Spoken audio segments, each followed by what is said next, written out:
वेल्वेटॉस दुनिया का सबसे ताकतवर डीमन लॉर्ड था, लेकिन वो जंगलों में एक नॉर्मल सी फैमिली में फिर से रीइंकार्नेट होता है। लेकिन वो अपनी सारी पावर्स के साथ पैदा हुआ था, पर जो चीज नहीं बदली थी वो थी उसकी लव लाइफ। अपनी सुंदर क्रश के मरने के बाद वो भी जमीन को टर्मिनल वेलोसिटी में जाके गले मिलता है, और इतना ताकतवर होने के बावजूद भी वो एक वर्जन ही मर जाता है। इसके हजारों सालों बाद वो एक छोटे से टाउन में आर्डमीटियोर नाम के बच्चे के रूप में जन्म लेता है, जहाँ उसकी नई फैमिली उसका 10th बर्थडे सेलिब्रेट कर रहे हैं। हालांकि उसके टाइम के मुकाबले इस समय में लेवल ऑफ एजुकेशन और मैजिक काफी कम हो चुका है, लेकिन वो बचपन से ही इन सभी के बारे में स्टडी करता है और दुनिया का सबसे ताकतवर मार्शल आर्टिस्ट बनने के लिए ट्रेनिंग भी करता है। 10 साल ट्रेनिंग करने के बाद उसे याद आता है कि वो अभी तक एक भी दोस्त नहीं बना पाया है। तो जब वो अपने रूम के बाहर बच्चों को खेलते हुए देखता है, वो उन्हें ताड़ता रहता है और फिर अपने बिग ब्रेन का यूज करके सीधा उन्हें अपना दोस्त बनने को कहता है। पर वो उन सभी को क्रीपी सा लगता है, तो वो सभी वहां से चले जाते हैं। ये देख के आर्ट की सारी उम्मीदों पे पानी फिर जाता है, लेकिन वो हार नहीं मानता और डिसाइड करता है कि वो फिर से कोशिश करेगा। पर जब वो 3 लड़कियों से बात करने वाला था, एंजाइटी की वजह से उसका पेट दर्द होने लगता है, और जब वो उसे देखती है वो उन्हें देख के स्माइल करने की कोशिश करता है, पर इससे वो सभी घबरा के वहां से भाग जाती हैं। इसके बाद आज उन सभी के ऊपर चिल्ला के उन्हें दोस्त बनने को कहता है, पर इससे वो लड़कियां और ज्यादा घबरा जाती हैं। इसके बाद वो अपना सारा गुस्सा अपने मैजिक से पेड़ों को गिरा कर उतारता है। वहीं शाम को उसे उदास देख के मेयर, जिसका की नाम ऑलहाइड है, उसके पास आता है। आर्ड उससे पूछता है कि आखिर वो दूसरों से दोस्ती कैसे करे, तो मेयर उसे बताता है कि वो हमेशा सभी से काइंड तरीके से बिहेव करे। ये सुन के आर्ड खुश हो जाता है और तुरंत ही इस एडवाइस को यूज करने निकल पड़ता है, और वो फिर से उन तीनों लड़कियों के पास जाता है और बड़े ही रिस्पेक्टफुली कहता है, मैं तुम तीनों को एक साथ चाहता हूँ।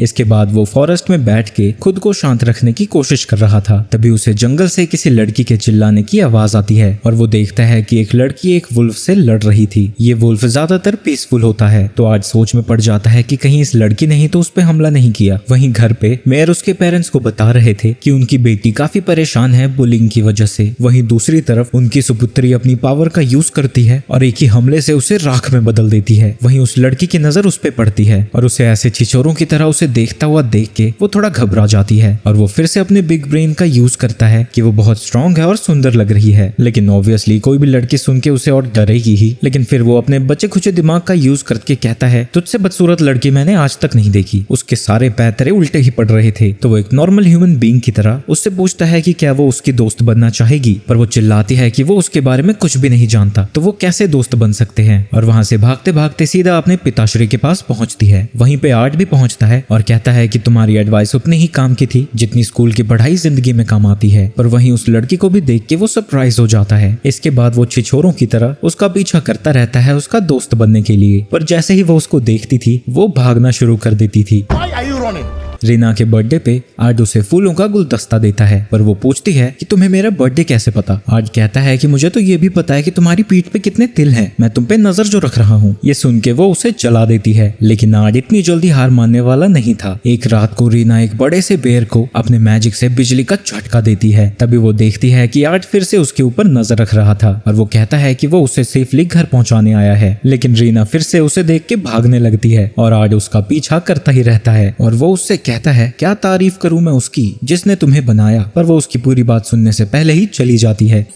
I'm a failure. इसके बाद जब वो अपने रूम में पहुंचता है, इस सन की बालक ने एक्चुअली में प्लान्स बना रखे थे और उन्हें कट लगा रहा है जो फेल हो रहे हैं। इसके बाद जब वो पसरा हुआ था, उसे बाहर से कुछ शोर आता है और वो देखता है कि गॉब्लिन्स ने गांव पे हमला कर दिया है। तभी उसे वो तीनों लड़कियां दिखती हैं जिन्होंने उसे रिजेक्ट किया था, और वो पहले तो सोचता है कि इनका मरना ही बेहतर होगा, पर फिर वो उनकी मदद करने की कोशिश करता है। लेकिन तभी आर्ट के फादर उन गॉब्लिन से लड़ने लगते हैं। तभी वहां मेयर आता है और बताता है कि सुबह से ही रीना मिसिंग है। आर्ट को समझ आ जाता है कि शायद उसी की छिछोरी हरकतों की वजह से उसने ज्यादा दूर ही उसे चेज कर दिया। तो वो प्रॉमिस करता है कि वो उसे ढूंढ के वापस लेके आएगा, और उसे उड़ता हुआ देख के वो दोनों शॉक्ड रह जाते हैं। वही फॉरेस्ट के बीच में रीना चारों तरफ से गॉब्लिन से घिरी हुई है, और गॉब्लिन लीडर उससे हंसता हुआ पूछता है, अब क्या तुम अपने दोस्तों और फैमिली के लिए चिल्लाने वाली हो? पर रीना के तो कोई दोस्त ही नहीं थे, और वो याद करती है कि कैसे सभी लोग उसे मॉन्स्टर कह के उसे बुली करते हैं, और वो कहती है कि ऐसी झंड जिंदगी से अच्छा तो मौत ही है। अरे सेम टू सेम। पर जब गॉब्लिन्स उसके ऊपर ऊपर हमला करने जाते हैं वो मदद के लिए चिल्लाती है और इसी वक्त आर्ट उसे सभी गॉब्लिन्स को मारकर बचा लेता है। इसके बाद रीना पहली बार आर्ट का नाम बुलाती है और उससे पूछती है कि आखिर वो ऐसा क्यों कर रहा है। वो कहता है कि वो तो बस उसे बचाना चाहता था। रीना उसे यहाँ से जाने को कहती है पर आर्ट बस हंसता है और बाकी सभी गॉब्लिन्स के ऊपर भी बिजली से हमला करता है, जिसके बाद बच्चे कुछ गॉब्लिन्स उसके ऊपर हमला करने जाते हैं पर वो उन्हें अपनी आंखों से ही एक्सप्लोड कर देता है, जिसके बाद वो डरे हुए गॉब्लिन को भी बस देखकर ही एक्सप्लोड कर देता है। इसके बाद आर्ट रीना के पास जाता है पर रीना उस पर गुस्सा होती है और कहती है कि वो उसकी मदद क्यों कर रहा है, वो तो बस मरना चाहती है क्योंकि उसके कोई दोस्त नहीं है और ऐसे अकेला वो नहीं जी सकती। पर आर्ट कहता है कि वो भी इन चीजों से गुजर चुका है और कहता है कि वो अब कभी अपने दोस्त को धोखा नहीं देगा क्योंकि अपनी पास्ट लाइफ ने उसने अपने बेस्ट फ्रेंड को धोखा दिया था। तो इसके बाद फाइनली रीना उसके साथ दोस्ती कर लेती है। इसके कुछ सालों बाद आर्ट सो रहा था और उसे उठाने के लिए रीना पहुंचती है और उसे अपने बेड पे देख के आर्ट पूछता है एक लड़के के बेड पे तुम यहाँ क्या कर रही हो। पर रीना कहती है कि अब समय हो चुका है मैजिकल एकेडमी में साथ में एडमिशन लेने का। तो वो जाके हेडमास्टर से मिलते हैं। प्रिंसिपल 3 हीरोज के 2 बच्चों को मिलके बहुत खुश है, लेकिन आर्ट थोड़ा उदास लग रहा था क्योंकि वो एक नॉर्मल जिंदगी जीना चाहता था। प्रिंसिपल कहता है कि उसे पता है कि उन्होंने बचपन में ही लड़के गॉब्लिन से अपने विलेज को बचाया था, तो उन्हें फिजिकल एग्जाम देने की कोई जरूरत नहीं है और उन्हें बस रिटन एग्जाम देना होगा। रीना अपने मस्त नंबर देख के खुश हो रही थी, वहीं आर्ट की फटी पड़ी थी क्योंकि उसे 100 में से 0 नंबर मिले थे। पर तभी वहाँ प्रिंसिपल आके उसे कॉन्ग्रेचुलेट करते हैं और कहते हैं कि तुम तो सही में एक जीनियस हो, तुम्हारे आंसर्स आज की नॉलेज और रिसर्च के हिसाब से बहुत आगे हैं और तुम्हें 0 सिर्फ इसलिए मिला था क्योंकि आज की मॉडर्न टेक्नोलॉजी के हिसाब से वो गलत थे। इसके बाद प्रिंसिपल कहते हैं कि तुम सभी को आर्ट से सीखना चाहिए और वो सभी को बता देते हैं कि उसके पेरेंट्स हीरोज थे जो कि पहले ड्रैगन से लड़ा करते थे और आर्ट के एक नॉर्मल जिंदगी जीने का प्लान पे पानी फिर जाता है। वहीं ये सारी चीजें एक कवि कुड़ी देख रही थी। इसके बाद जब वो क्लास में पहुंचते हैं सभी स्टूडेंट्स उन्हें घेर लेते हैं और वो सभी उनके दोस्त बनना चाहते थे। वहीं ये सब देख के नोबिलिटी के स्टूडेंट्स गुस्सा हो रहे थे कि एक छोटे से विलेज से आने वालों को उनसे ज्यादा अटेंशन मिल रही थी। तभी एक संतरा एक लड़की को बुली कर रहा था। ये देख के रीना उस पे चिल्लाती है। इस जलील आदमी का नाम रोनाल्डो है और वो कहता है कि ये लड़की उनके फैमिली सर्वेंट्स की बेटी है, यानी ये भी उनकी सर्वेंट है और वो रीना को अपने बिजनेस से बिजनेस रखने को कहता है क्योंकि यार business is our business and none of your business. पर आर्ट बीच में आता है और कहता है कि इसका मतलब ये नहीं है कि तुम जो मर्जी जब मर्जी चाहो कर सकते हो और उसे लड़की से माफी मांगने को कहता है। रोनाल्डो कहता है कि अगर तुम इस लड़की को बचाना चाहते हो तो तुम्हें मुझे डुअल में हराना होगा। तभी उस झगड़े को खत्म करने के लिए वहाँ टीचर पहुंचती है पर आर्ट उस आवाज को पहचान जाता है। ओलिविया बारबाटोस के जनरल्स में से एक थी, तो अगर उसे पता लग गया कि उसने सब कुछ छोड़ के हजारों सालों बाद फिर से जन्म लिया है वो उसकी कंबल कुटाई कर देगी। पर वो डरा डरा बोल देता है तुम तो बिल्कुल पहले जैसी लग रही हो।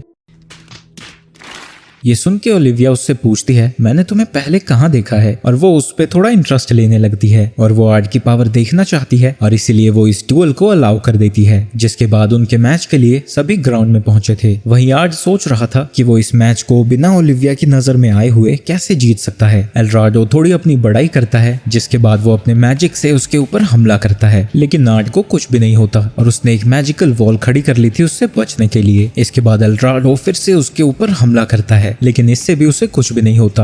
एल्ड्राडो कहता है कि तुम उतने भी कमजोर नहीं हो जितना मैंने सोचा था, तुमने मेरे मेगा फ्लेयर को डिफ्लेक्ट कर दिया। और आर्ट कहता है कि इससे पावरफुल हमला तो 10 साल के बच्चे करते हैं। इसके बाद आर्ट गुस्से में बहुत सारे मेगा फ्लेयर्स को एक साथ उसके ऊपर यूज करता है। सारे स्टूडेंट्स ये देख के हैरान थे कि आर्ट गीगा फ्लेयर को कैसे ब्लॉक कर सकता है। पर आर्ट कहता है कि ये सारे तो बस सिंपल फ्लेयर्स हैं और कहता है कि मैं तुम्हें दिखाता हूँ कि असली गीगा फ्लेयर क्या होता है।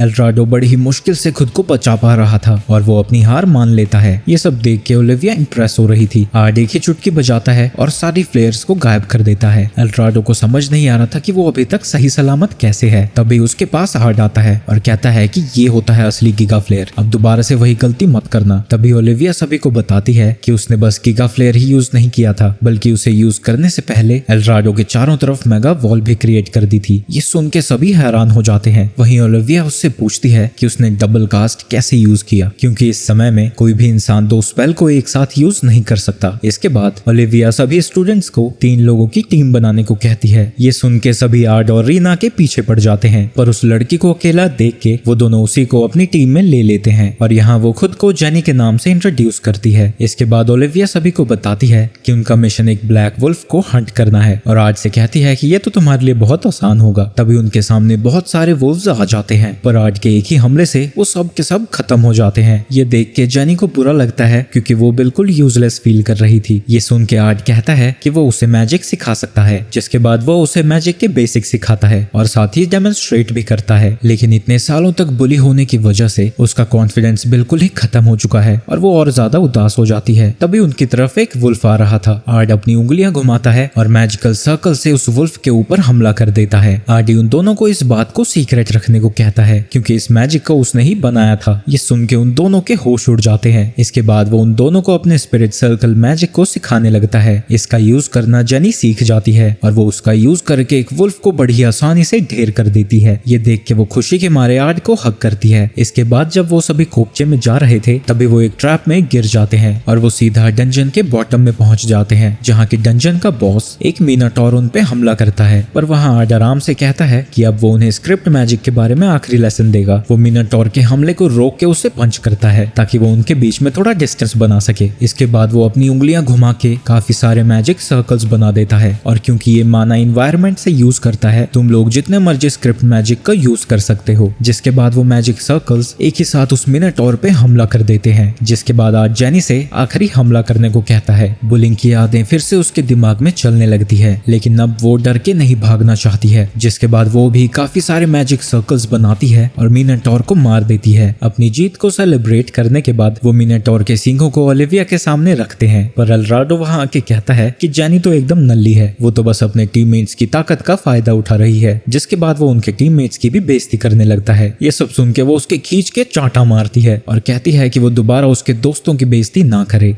अगले दिन प्रिंसिपल उसे स्टूडेंट बैटल कंपटीशन को ज्वाइन करने को कहता है, जिसे कि क्वीन भी देखने आएगी। अगर वो आर्ड की एक्सीलेंट परफॉर्मेंस को देखेगी तो शायद वो स्कूल का बजट बढ़ा दे। आर्डी कहता है कि उसे सोचने के लिए कुछ टाइम चाहिए। अगर वो रिफ्यूज कर देता है तो ऐसा हो सकता है कि प्रिंसिपल उसकी स्कॉलरशिप को कैंसिल कर दे। पर वो बैटल में हिस्सा भी नहीं लेना चाहता क्योंकि वहाँ ओलिविया उसे देख रही होगी। तभी उसके सामने जेनी आती है और वो सीधा आर्ड को डेट के लिए पूछती है। ये सुन के आर्ड थोड़ा घबरा जाता है क्योंकि वो आज तक कभी डेट पे नहीं गया था, पर वो कुछ चीजों को देखता है। अरे उसकी शक्ल को प्यारी लग रही थी वो, तो उसे देख के वो हाँ कर देता है। ये सब देख के रीना जेलस फील करती है और वो भी उनके साथ जाना चाहती थी। और जैन का मानना था कि आर्ड को तो 5-6 लड़कियों को डेट करना चाहिए। मूवी थिएटर में आर्ड की पास्ट की जिंदगी के बारे में ही मूवी चल रही थी। वही मूवी देखते देखते वो दोनों उससे चिपक रही थी, जिसकी वजह से वो पछताने लगता है कि वो इतनी टाइट पैंट पहन के आया था। प्ले के अंदर लिडिया और उसके रिलेशनशिप को दिखाया जा रहा था, जो देख के उसका दिमाग खराब हो रहा था क्योंकि असल में लिडिया बड़ी ही खतरनाक और खूंखार थी। प्ले के खत्म होने के बाद दोनों झगड़ने लगती है कि आर्ड को किसके चुने हुए रेस्टोरेंट में जाना चाहिए और आखिर में रेस्टोरेंट में जेनी उन्हें लेके जा रही थी। जब वो सुंदर गलियों से गुजर रहे थे, वो कुछ लोगों को बात करता हुआ सुनते हैं जो कि कह रहे थे कि कैसे वो क्वीन को खत्म करने वाले हैं। इसके बाद वो सभी अंडरग्राउंड सूअर्स में जाते हैं और आर्ड भी उन सभी का पीछा करने का डिसाइड करता है। वो वहाँ देखते हैं कि उन लोगों ने एक बड़ा सा मैजिक सर्कल बना रखा है। तभी अचानक से उनके पीछे कुछ लोग आ जाते हैं। इसके बाद आर्ड उन सभी को उनका ही प्लान समझाने लगता है कि उन्होंने इतना सारा प्रपंच सिर्फ इसलिए किया था ताकि वो उन्हें किडनैप कर सके। उसी वक्त उनका लीडर उस मैजिक सर्कल को एक्टिवेट करता है और आर्ड को जिंदा जलाने की कोशिश करता है और कहता है कि तुम आधे सही थे, पर हमें सिर्फ अपने टारगेट को जिंदा रखना है। लेकिन उस आग से आर्ड को कुछ भी नहीं होता। जिसके बाद वो एक ही अटैक से उस पूरे मैजिकल सर्कल को डिस्ट्रॉय कर देता है। जिसके बाद वो एक और स्पेल एक्टिवेट करता है और लीडर को छोड़ के सभी को बिजली के झटके लग रहे थे क्योंकि वो उससे कुछ सवाल पूछना चाहता था। लेकिन वो लीडर अचानक से ही अपने असली फॉर्म में आ जाता है और वो एक विंग्ड डीमन है। जिसके बाद वो एक अटैक से सीलिंग में एक छेद बना देता है और उससे उड़ता हुआ वहां से भाग जाता है। आर्ड कहता है कि वो उसका पीछा करने जा रहा है, पर वो कहती हैं कि जब तक हम ऊपर पहुंचेंगे वो पता नहीं कहां तक उड़ के चला गया होगा। तभी आर्ड रिवील करता है कि वो एक्चुअली में उड़ सकता है और उसका पीछा करने के लिए वहां से निकल पड़ता है। बाहर निकल के डीमन एक छोटी बच्ची को पकड़ लेता है। ये सब देख के वहां के सभी लोग डर जाते हैं। उन्हें शांत करने के लिए आर्ड कहता है कि वो हीरोज का बेटा है और उन्हें डरने की कोई भी जरूरत नहीं है। डीमन उससे पूछता है कि वो उससे कैसे लड़ेगा जब उसके पास एक हॉस्टेज है। पर आर्ट उससे पूछता है कि क्या बोल रहा भाई तू, क्योंकि आर्ट ने पहले ही एक इल्यूजन स्पेल का यूज कर दिया था जिसकी वजह से डीमन को लगा था कि उसने लड़की को पकड़ा है। इसके बाद डीमन आर्ट पे हमला करके वहां से भागने लगता है, पर आर्ट उसके ऊपर एक बड़ा सा अटैक करता है और उसे पूरी तरह से खत्म कर देता है। जब वो नीचे उतरता है, बच्चे की माँ उसका शुक्रिया अदा करती है और वहाँ के सभी लोग उसकी जीत के लिए सेलिब्रेट करने लगते हैं। उनकी बहादुरी की वजह से उन्हें क्वीन से मिलने का मौका मिलता है। क्वीन बहुत सुंदर थी और खासकर उसकी 2 गोल गोल घूमी हुई बालों की लटाएं। ये सब देख के आर्ट के मन में थोड़े अजीब अजीब से ख्याल आने लगते हैं। तभी एक नोबल उसे डांट लगाता है। वहीं आर्ट सोचने लगता है कि वो स्कूल की फंडिंग बढ़ाने के बारे में बोल सकता है ताकि उसे बैटल में हिस्सा ना लेना पड़े। लेकिन तभी रोजी खड़ी होती है और क्वीन को उसके नाम से बुलाती है। ये देख के पूरा का पूरा दरबार हैरान हो जाता है, पर क्वीन बस हंसती है और वो भी अपने बचपन के दोस्त को ग्रीट करती है। इसके बाद वो सभी को रिवॉर्ड देना चाहती है और आर्ट को वो सबसे बेस्ट रिवॉर्ड देती है, उसका हस्बैंड बनने का। लेकिन ये सुन के रीना और जेनी इसका विरोध करती है, तो इसकी जगह क्वीन उसे पेंटागन क्लास मेज का रैंक देती है। नोबल्स इसके खिलाफ होते हैं कि एक कॉमनर कैसे अचानक से इस रैंक पे पहुंच सकता है, पर आर्ट खुद ही इसको रिजेक्ट कर देता है और वो चाहता है कि क्वीन उसके स्कूल का बजट बढ़ा दे। पर ये सुन के क्वीन उसे और पसंद करने लगती है क्योंकि वो खुद से पहले दूसरों के बारे में सोच रहा था। तो क्वीन उसे और रीना को पेंटागन रैंक से भी ऊपर का टाइटल दे देती है और इसके साथ ही स्कूल की फंडिंग भी बढ़ा देती है और जेनी को ट्रायंगुलर क्लास का मैजिशियन बना देती है। और वो यही नहीं, और सुनिए, वो उन्हें अपने पर्सनल बॉडीगार्ड्स को भी ज्वाइन करने को कहती है। ये बेचारा करने कुछ और गया था, हो कुछ और गया। इसके बाद कुछ लोगों की हम मीटिंग देखते हैं जहाँ की वो बात कर रहे थे कि आज सच में बहुत ज्यादा स्ट्रॉन्ग है, पर वो उस मॉन्स्टर से ज्यादा स्ट्रॉन्ग नहीं है जिसे कि वो सर्व करते हैं और वो इस पूरी दुनिया को तबाह करना चाहता है। वहीं अगले दिन एक और लड़की आर्ट को प्रपोज करती है, पर आर्ट मना कर देता है क्योंकि उसे कोई भी बदसूरत अपने हरम में नहीं चाहिए। तो ये सुन के वो अपने ठरकी अटैक का उस पे यूज करने जाती है, पर उसी वक्त रीना वहां पहुंच जाती है, जिसे देख के लड़की वहां से चली जाती है। आर्ट रीना की मदद के लिए उसका शुक्रिया अदा करता है, पर वो मुंह फुला के वहां से चली जाती है। वहीं प्रिंसिपल के ऑफिस में वो प्रोफेसर जेसिका को बुलाते हैं और वो चाहते हैं कि उस कंपटीशन में आर्ट हिस्सा ले, क्योंकि उनका असली प्लान ये था कि सभी प्रोफेसर्स को वो उसकी ताकत दिखाना चाहते थे ताकि वो उसे स्कूल का एक प्रोफेसर बना पाए। जेसिका उन्हें यकीन दिलाती है कि वो आर्ट को कंपटीशन के लिए मना लेगी। रात को आर्ट सोच रहा था कि आखिर उसने क्या कर दिया उसे गुस्सा दिलाने के लिए, लेकिन तभी वहां जेनी आती है और वो थोड़े गलत इरादे से वहां आई थी और अपने ऊपर के सारे वस्त्र उतार देती है और वो कहती है कि उसे कोई दिक्कत नहीं कि वो कितनी लड़कियों के साथ इलू इलू करता है, बस उसका फर्स्ट टाइम उसके साथ होना चाहिए। इसके बाद मैटर अपने क्लाइमैक्स की तरफ बढ़ ही रहा था।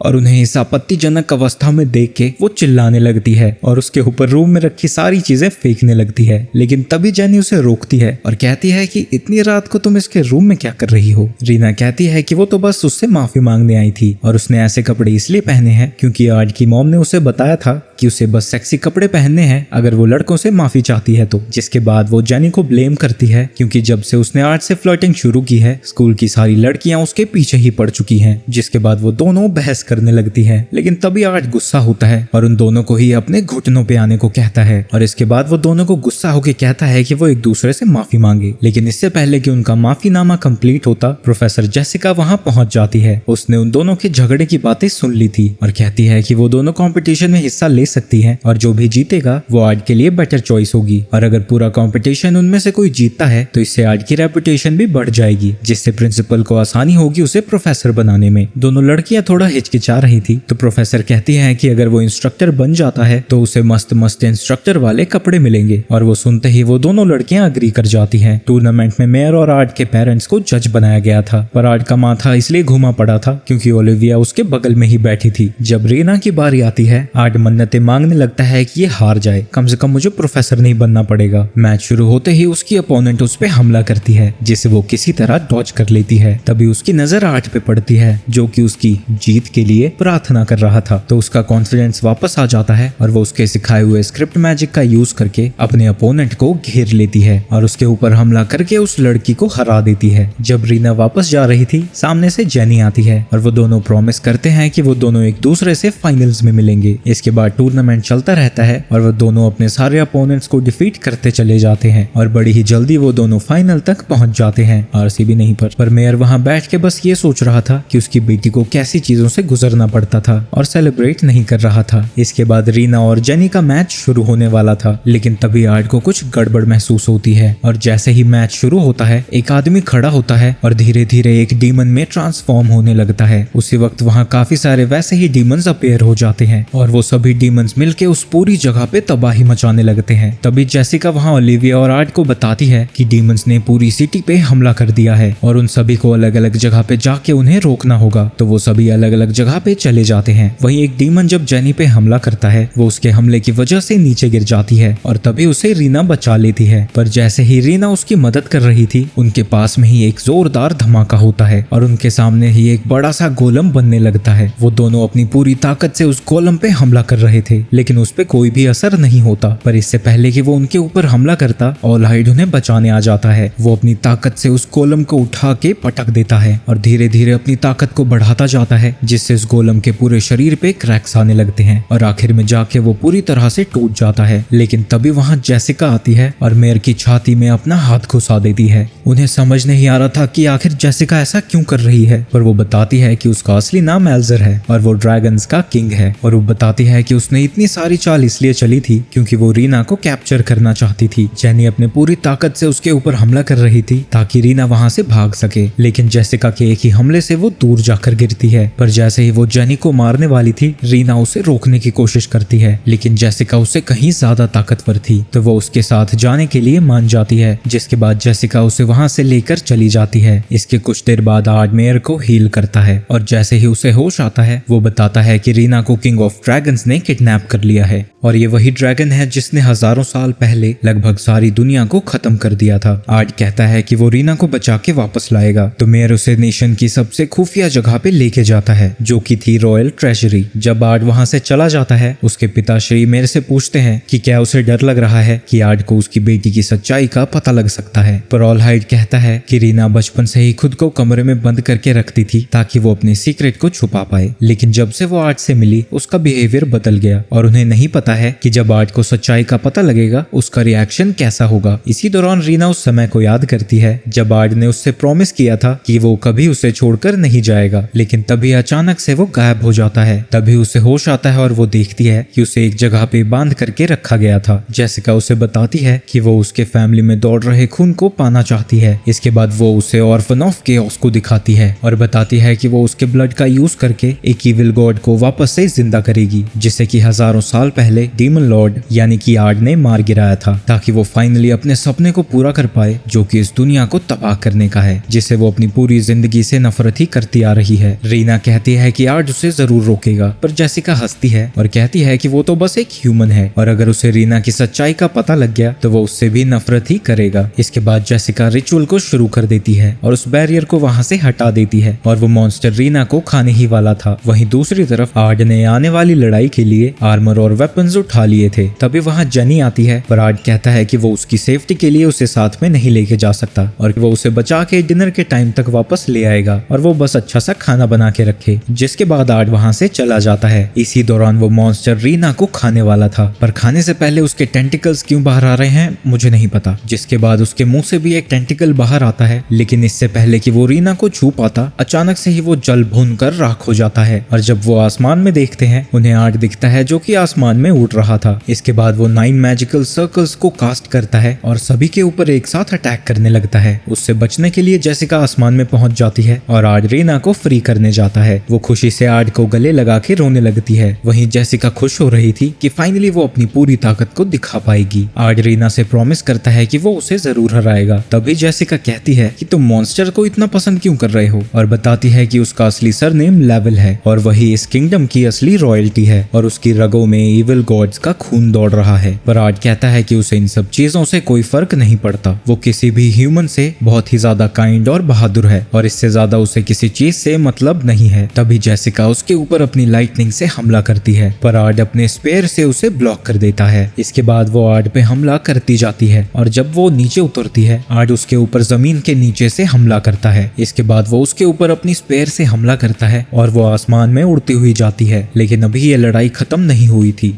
जेसिका अपने असली रूप यानी एक बड़े से ड्रैगन में ट्रांसफॉर्म हो जाती है और उसके अटैक से बचने के लिए आर्ड एक बैरियर बना देता है, जिसकी वजह से वो दोनों उसके अटैक से बच जाते हैं। इसके बाद आर्ड एक स्पेल को कास्ट करने लगता है और उसके सामने एक गोल्डन लेडी आती है जो कि एक बैरियर का यूज करके सारे ड्रैगन के हमले से उसे बचा लेती है। जिसके बाद उसके कहने पे लिडिया एक स्वॉर्ड में ट्रांसफॉर्म हो जाती है। इसके बाद वो ड्रैगन का पीछा करने लगता है और इस दौरान वो लिडिया की मदद से उसके सारे अटैक से बच पा रहा था। इसके बाद वो एक्सिक्यूशनर रे का यूज करके लिडिया के ऊपर एक पावरफुल हमला करता है, पर वो उसके सभी हमलों से बच जाती है और वो उसको बहकाने के लिए कह रही होती है कि वो रीना से भी बड़ा मॉन्स्टर है, तो एक ना एक दिन जरूर वो उससे डरने लगेगी और उसे अकेला छोड़कर चली जाएगी। लेकिन तभी रीना चिल्लाती है कि वो एक छिपकली से नहीं हार सकता। ये सुन के आर्ड को याद आता है कि अब वो अकेला नहीं है। जिसके बाद वो लिडिया को फेज 2 एक्टिवेट करने को कहता है, जिससे उसके पूरे शरीर पे आर्मर आ जाता है और साथ ही उसका लुक भी उसके पुराने डीमन लॉर्ड के फॉर्म वाला हो जाता है। इसके बाद जब जेसिका उसके ऊपर हमला करने जाती है, उल्टा वही घायल हो जाती है। ऐसा इसलिए हुआ था क्योंकि आर्ड ने पहले ही उसके सारे अटैक्स को एनालाइज कर लिया है और यहाँ तक कि वो उसकी असली फीलिंग्स को भी अब जानता है और इसी की वजह से वो उसके अटैक को कंट्रोल कर पाया था। जिसके बाद वो अपने एक ताकतवर स्पेल जिसका कि नाम अल्टीमम 0 है उसका यूज करता है। वहीं जेसिका भी उसके अटैक को काउंटर करने के लिए एक पावरफुल स्पेल कास्ट करती है। वहीं आर्ड का स्पेल धीरे धीरे और बड़ा ही होता जा रहा था और जब वो उसके ऊपर फाइनली हमला करता है वो उस धमाके की वजह से खत्म हो जाती है। इसके बाद वो लिडिया को वापस से अपनी सोल में जाने को कहता है। वहीं इन सभी घटनाओं की वजह से उनकी दोस्ती और गहरी हो जाती है। उसी रात को एक लड़की एक बड़े से मॉन्स्टर को हरा देती है और वो खुश थी कि वो फाइनली अपनी बड़ी बहन लिडिया की मदद कर पाएगी और इस लड़की का नाम सिल्फी है और वो 3 साल से डंजन में ट्रेनिंग कर रही थी। और जब वो शहर में पहुंचती है सब कुछ बदला हुआ देख के उसके होश उड़ जाते हैं। उसे यकीन नहीं होता कि 3 साल में सब कुछ इतना कैसे बदल गया। लेकिन तभी एक अजीब सा आदमी उसके पास आता है और कहता है कि वो काफी इम्प्रेस्ड है कि वो 3000 साल तक ट्रेनिंग करती रही। असल में कुछ हुआ यूं था कि डंजन में टाइम अलग तरीके से फ्लो करता है आउटसाइड दुनिया के हिसाब से, तो उसके डंजन में 3 साल बिताए हुए यहाँ के 3000 साल के बराबर हैं। पर वो कहती है कि मुझे पता था ये सब, मैं तो बस ये देख रही थी कि तुम्हें पता है या नहीं। जब सिल्फी उसके साथ जा रही थी वो उसके बारे में पूछती है तो वो बताता है कि वो लिडिया और वारवाटोस के लिए काम करता है। तो सिल्फी उससे पूछती है कि डीमन लॉर्ड कहाँ है, तो वो बताता है कि डीमन लॉर्ड मर चुके हैं पर उनकी सोल फिर से रीइंकार्नेट हुई है और अब उनका नाम आर्ड मीटियोर है। और उससे कहता है कि अगर वो जानना चाहती है कि उसकी बड़ी बहन लिडिया की लाइफ में क्या हुआ था तो उसे आर्ड से मिलना चाहिए। वहीं स्कूल में प्रिंसिपल उन तीनों से बात कर रहे थे। वो उन सभी को बता रहे थे कि स्कूल में जल्द ही एक फेस्टिवल ऑर्गेनाइज किया जाएगा जहाँ की सभी स्टूडेंट्स अपनी स्किल दिखा सकते हैं या फिर थिएटर में भी हिस्सा ले सकते हैं। थिएटर का नाम सुन के रीना खुश हो जाती है, तो ये देख के वो दोनों भी प्ले में पार्टिसिपेट करने के लिए मान जाते हैं। इसके बाद प्रिंसिपल आर्ड को एक लेटर दिखाता है जिसमें की धमकी दी गई थी कि इस साल एनुअल फेस्टिवल वो नहीं होने देंगे। पर उससे बड़ी टेंशन की बात ये थी कि वो लेटर ह्यूमन स्किन से बना है और उसे डीमन कल्ट लार्ज आल गूल ने लिखा है और इसी वजह से प्रिंसिपल चाहते हैं आर्ड उस फेस्टिवल का हिस्सा बने क्योंकि वही एक स्टूडेंट है जो कि स्कूल को किसी हमले से बचा सकता है। उसके साथ साथ इस काम में ओलिविया भी उसकी मदद करेगी और इस काम में उनका साथ देने के लिए वो ताकतवर लोगों को भी ढूंढ रही है। वहीं रीना और जेनी डीमन लॉर्ड के ऊपर प्ले बनाने का डिसाइड करते हैं। इसके बाद जब वो क्लास में होते हैं सिल्फी आर्ड का नाम चिल्लाते हुए वहां पहुंचती है और वो सभी लड़कों के पास जाके उनका नाम पूछने लगती है। लेकिन तभी ओलिविया उसके टकले पे बजाती है और कहती है कि तुम्हें शर्म आनी चाहिए, तुम 3000 साल से गायब थी लेकिन अभी भी तुम्हारी हरकतें 10 साल के बच्चों वाली है। ये सुन के आर्ड हाँ में सर हिलाता है और सिल्फी उसे देख लेती है और कहती है कि वही डीमन लॉर्ड की रीइंकार्नेशन आर्ड मीटियोर है और वो उससे पूछती है कि आखिर लिडिया कहाँ है। पर आर्ड कहता है कि उसे नहीं पता वो किस बारे में बात कर रही है। जिसके बाद वो जानबूझ के ऐसी चीजें बोलने लगती है जिससे कि आर्ड को गुस्सा आ जाए। ये सब सुन के वहाँ रीना खड़ी हो जाती है और सिल्फी को डांट लगाती है कि वो ऐसे ही किसी के बारे में उल्टा सीधा नहीं बोल सकती। रीना को देख के सिल्फी को लिडिया की याद आती है तो वो उसकी डांट सुन के शांत हो जाती है और वो उससे पूछती है कि उसका आर्ड के साथ क्या रिश्ता है। रीना बताती है कि आर्ड और वो सबसे अच्छे दोस्त हैं। जिसके बाद सिल्फी भी उसको कहती है कि वो उसकी दोस्त बन जाए पर रीना साफ मना कर देती है। जिसके बाद सिल्फी आर्ड को डुएल के लिए चैलेंज कर देती है, ये साबित करने के लिए कि वही असली डीमन लॉर्ड है और साथ ही वो शर्त रखती है कि अगर वो जीत गई तो रीना को उसका दोस्त बनना होगा। इस बात से ओलिविया भी अग्री कर जाती है और कहती है कि दोनों तलवारबाजी की डुएल कर सकते हैं। ये सब सुन के आर्ड समझ जाता है कि ओलिविया सिल्फी का यूज करके उसकी सच्चाई का पता लगाना चाहती है और वो डिसाइड करता है कि वो इस लड़ाई को जानबूझ के हार जाएगा। इसके बाद दोनों की फाइट शुरू हो जाती है। वहीं आर्ड बस उसके अटैक्स को ब्लॉक कर रहा था। वो अभी भी उसे चिढ़ा रही थी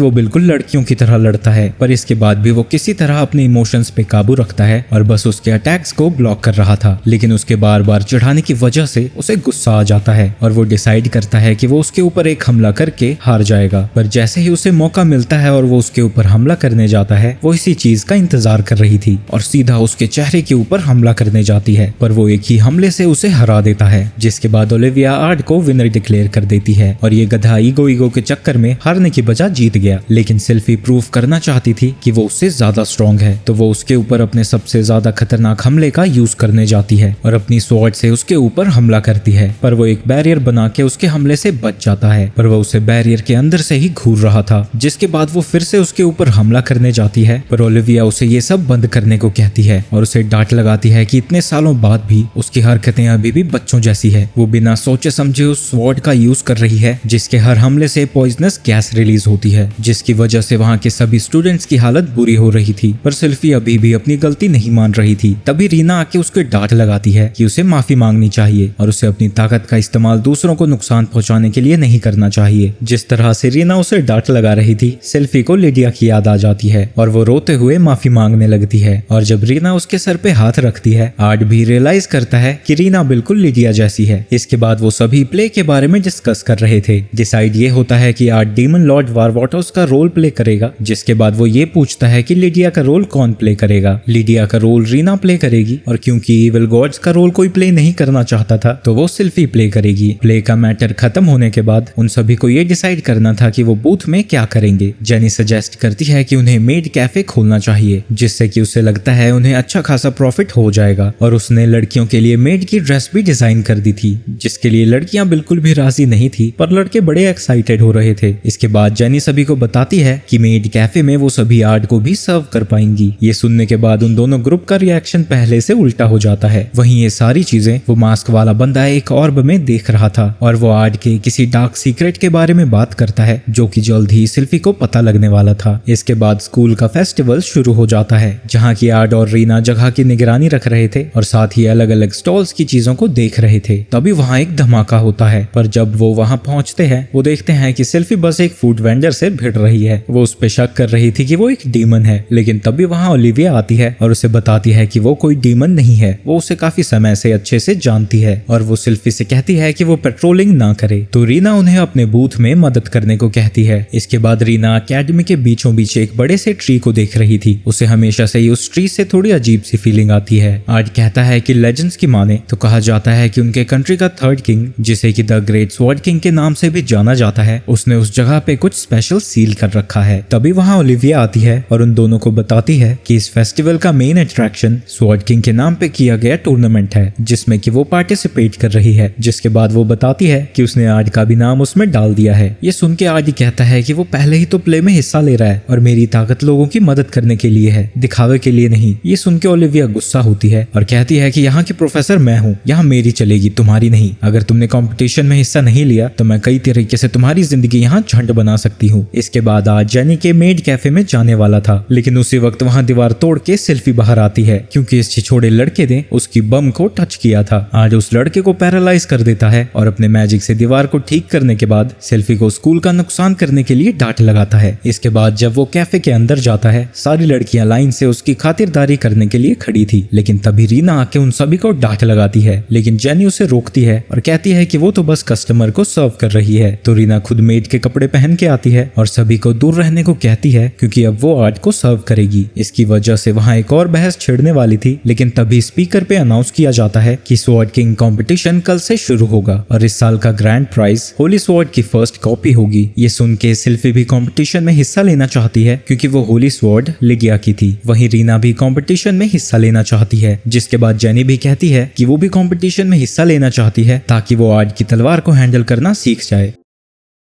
ये सुन के रीना उस पर चिल्लाती है कि वो जानबूझ के छिछोरी बातें करके आर्ट को अपनी तरफ करना चाहती है। जिसके बाद वो दोनों ही बहस करने लगती है और कहती है कि जो उनका मैच पहले रह गया था उसका हिसाब वो यहाँ बराबर करेंगे। वहीं कंपटीशन में रीना का मैच सबसे पहले था और वो अपने अपोनेंट को बड़ी ही आसानी से हरा देती है और सिल्फी भी ऐसा ही करती है। और जिसकी लड़ाई ओलिविया के साथ होने वाली थी, वो लड़ाई शुरू होने से पहले ही हार मान लेता है। वहीं आर्ट भी अपना मैच जीत जाता है, क्योंकि उसे पता है कि अगर वो यहाँ हारा तो सभी को शक हो जाएगा कि वो जानबूझ जानबूझ के हारा है। और इसके बाद फाइनली जेनी की बारी थी। जेनी का मैच एक हट्टे कट्टे बंदे के साथ था जो कि उसके ऊपर भारी पड़ रहा था। आर्ड नोटिस करता है कि जेनी नर्वस है तो वो उसे मोटिवेट करता है, जिसके बाद वो अपनी पूरी ताकत से उसके ऊपर हमला करने जाती है और इस मैच को जीत जाती है। और इसके बाद अनाउंस किया जाता है कि अगला मैच लेडी ओलिविया और आर्ड का है। मैच के दौरान ओलिविया उसके ऊपर हमला करती रहती है। वहीं आर्ड इतनी आसानी से नहीं हार सकता था क्योंकि इससे लोगों को शक हो जाएगा, तो वो उसके हमले को बस ब्लॉक कर रहा था। पर जब एक हमला उसके गर्दन के पास आता है, वो मेगा वॉल का यूज करके ओलिविया को सिटी के बाहर फेंक देता है। पूरी जनता उसे चीटिंग करने के लिए लूजर कहने लगती है और मैजिक यूज करने की वजह से उसे टूर्नामेंट से डिस्क्वालीफाई कर दिया जाता है। और अगले मैच के लिए ओलिविया टाइम पे नहीं पहुंच पाती तो उस मैच को फॉरफिट कर दिया जाता है। जिसके बाद फाइनल मैच रीना और जेनी के बीच था। उन दोनों का मुकाबला बराबरी का चल रहा था। वहीं फाइट के दौरान रीना जेनी से कहती है कि वो आर्ड के लिए हरम बनाने की कोशिश बंद करे, पर जेनी का कहना था कि उसे एक से ज्यादा लड़कियों की जरूरत है। और उनकी बातें सुनकर पूरा स्कूल उसके बारे में बात करने लगता है और बेचारे को शर्म से अपना मुंह छुपाना पड़ता है। जिसके बाद एक फाइनल हमले के बाद रीना मैच को जीत जाती है। बाहर आने के बाद रीना कहती है कि क्योंकि वो मैच को जीत चुकी है तो आर्ड के साथ सिर्फ वही रहेगी। पर जेनी कहती है कि स्वॉर्ड कंपटीशन से दिल का मामला नहीं किया जा सकता और उनकी बहस को वही मास्क्ड मैन देख रहा था। और वो कहता है कि एक्टर्स जो कि अपनी स्क्रिप्ट को फॉलो नहीं कर सकते उनसे ज्यादा यूजलेस कुछ भी नहीं होता। इसके कुछ देर बाद उनका प्ले शुरू होने ही वाला है। वहीं रीना को आर्मर में देख के सिल्फी को फिर से लिडिया की याद आती है, जिसके बाद प्ले शुरू हो जाता है। वहीं आर्ड को खुद की ही एक्टिंग करना बड़ा अजीब सा लग रहा था। प्ले के खत्म होने के बाद सिल्फी को एक लड़की दिखती है जो कि पीछे से लिडिया जैसी दिख रही थी, पर जब वो भाग के उसके पास जाती है वो देखती है कि असल में वो उसकी बहन नहीं थी। इसकी वजह से वो बहुत उदास हो जाती है। लेकिन उसी वक्त ये भूतनी का वहां पहुंच जाता है। वहीं थिएटर के बाहर वो दोनों सिल्फी का इंतजार कर रहे थे। जिसके बाद जेनी फिर से अपना हरम का प्रपंच जारी कर देती है और कहती है कि उसे लगता है कि सिल्फी भी उसके प्यार में गिर चुकी है और उसके हिसाब से वो आज ही के दिन उसको प्रपोज भी करने वाली है। उसकी बकवास अभी चली रही थी कि वहां सिल्फी आती है और कहती है कि कंपटीशन के बाद वो उसे ग्रेट स्वॉर्ड किंग ट्री के पास मिले। जिसके बाद जेनी फिर से अपनी छिछोरी बातें करने लगती है। इसके बाद टूर्नामेंट का फाइनल मैच शुरू होने वाला था और वो सिल्फी और रीना के बीच में है। पर सिल्फी काफी उदास और गुस्सा लग रही थी और जैसे ही मैच शुरू होता है वो एकदम से रीना के पीछे आती है और उसे बेहोश कर देती है और इस तरह से वो एक ही हमले से मैच को जीत जाती है। वहीं आज सोच रहा था कि आखिर वो इस तरीके से बिहेव क्यों कर रही है। इसके बाद रात को पेड़ के नीचे सिल्फी उसका वेट कर रही थी। जब आज वहां पहुंचता है सिल्फी कहती है कि वो अभी तक उस पर निगरानी रख रही थी, ये देखने के लिए कि वो असल में वारवाटोस है या नहीं है। वहीं जेनी और रीना इन चीजों को झाड़ियों में छुपकर देख रहे थे, पर आज वो अपनी पूरी ताकत लगाकर आर्ड को खत्म कर देगी। वहीं वो जो स्वॉर्ड थी वो कोई कॉपी नहीं बल्कि वो असली स्वॉर्ड है जो कि लिडिया यूज किया करती थी और इसी को उस ट्री में सील किया गया था। इसके बाद वो अपनी दूसरी स्वॉर्ड को भी समन कर लेती है, जिसके बाद वो दोनों स्वॉर्ड का यूज करके आर्डी के ऊपर हमला करने जाती है। वो उसके सभी अटैक्स को डॉज करता जाता है, जिसके बाद वो वहां से उड़ के भागने लगता है, पर वो उसका पीछा नहीं छोड़ती। वहीं आर्ड सोच रहा था कि आखिर सिल्फी को किसने भड़काया है। वहीं फाइनली सारी चीजें इस आदमी के प्लान के हिसाब से जा रही थी। पास्ट के सीन में वो कहता है कि आर्ड ही लॉर्ड वारवाटोस है और उसके सर पे हाथ रख के उसके दिमाग में जबरदस्ती मेमोरीज डालता है। वो लिडिया के आखिरी लम्हों को देखती है जब वारवाटोस उसे मारने वाला था और अब जाके सिल्फी को पता लगता है कि आखिर उसकी बहन की मौत कैसे हुई थी। वहीं प्रेजेंट में सिल्फी आर्डी पे हमला करती है और इस बार आर्डी जख्मी होकर जमीन पे गिर जाता है। ये देख के उसे खुशी होती है कि आखिरकार डीमन लॉर्ड मर चुका है, पर फिर वो रोने लगती है क्योंकि अभी भी उसकी बहन वापस नहीं आई है और जिस दुनिया में लिडिया नहीं है वो उस दुनिया को अपनी पूरी ताकत से खत्म कर देगी। रीना उसे वापस से अपने होश में आने को कहती है, लेकिन सिल्फी उसके ऊपर अटैक कर देती है और जब रीना वॉल से उसके अटैक से बचती है, जेनी पीछे से अपने फायर बॉल से उसके ऊपर हमला करने जाती है और जब वो आगे बढ़ के उसके ऊपर हमला करने जाती है, सिल्फी उसे लात मार कर दूर फेंक देती है। इसके बाद वो रीना पे फिर से हमला करने वाली थी, लेकिन उसी वक्त आर्ड अपने डीमन लॉर्ड के फॉर्म में आ जाता है। सिल्फी फिर से उसके ऊपर हमला करने वाली थी, लेकिन तभी उसे लिडिया की आवाज सुनाई देती है जो कि उसे रुकने को कह रही थी। ये सुन के वो दोनों ही रुक जाते हैं और उसी वक्त वहां मास्क पहुंचता है और वो आते ही सिल्फी को जमीन पे गिरा देता है क्योंकि उसने सोचा नहीं था कि सिल्फी भी इतना यूजलेस होगी। आर्ड उससे पूछता है कि आखिर वो क्या चाहता है। मास्क कहता है कि वो रीना का सैक्रिफाइस करके अपने मास्टर को रिवाइव करना चाहता है, पर वो जानता था कि रीना तक पहुंचने से पहले उसे आर्ड को मारना होगा, जिसके लिए वो सिल्फी का यूज कर रहा था, पर वो भी यूजलेस निकली। जिसके बाद वो दोनों ही होली स्वॉर्ड्स को उठाता है और कहता है कि लगता है मुझे ही तुम्हें खत्म करना होगा। पर जब वो आर्ड पे हमला करने जाता है वो बड़ी ही तेजी से गया था, लेकिन आर्ड उसका हाथ ही काट देता लेता है। इसके बाद वो हवा में पहुंच जाता है ताकि वो वहां से आर्ट के ऊपर हमला कर पाए, लेकिन जैसे ही वो स्वॉर्ड का मैजिक यूज करने वाला था, स्वॉर्ड उल्टा उसी के ऊपर हमला कर देती है और उसके हाथ से वो तलवार नीचे गिर जाती है। आर्ट कहता है कि होली स्वॉर्ड्स अपने ओनर को खुद चूज करती है। आओ मैं तुम्हें बताता हूँ कि आखिर होली स्वॉर्ड्स को कैसे वील्ड करते हैं। और उसके हमले के बाद सिर्फ उसका मास्क नीचे गिरता है। इसके बाद आर्ट की तलवार में से लिडिया की स्पिरिट बाहर आती है और वो सिल्फी से कहती है कि जो भी चीजें हुई थी उसमें वारवाटोस की कोई भी गलती नहीं थी और वो बस इतना चाहती है कि सिल्फी अपनी आगे की जिंदगी को खुशी खुशी बिताए। जिसके बाद लिडिया फिर से अपनी स्वॉर्ड में वापस चली जाती है।